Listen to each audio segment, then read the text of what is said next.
On va aller à la castagne et on va les fumer, dit un député socialiste. J'espère qu'on n'en viendra pas aux mains, s'inquiète un parlementaire de droite. Ambiance garantie à quelques heures de l'ouverture des débats sur la réforme des retraites à l'Assemblée.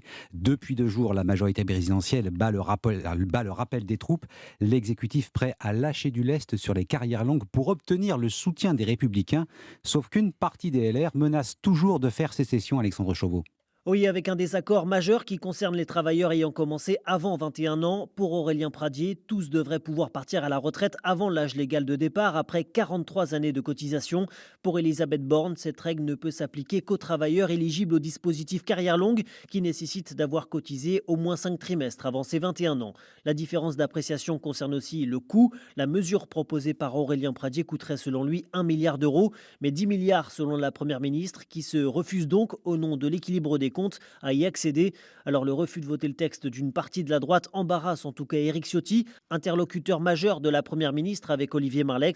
Le président des Républicains est mal à l'aise avec l'idée de ne pas voter une réforme qu'il a longtemps défendue. Éric Ciotti aurait enfin du mal à justifier la position de ses collègues au regard des avancées obtenues auprès du gouvernement. Son autorité à la tête des Républicains pourrait bien en être écornée. Alexandre Chauveau du service politique d'Europe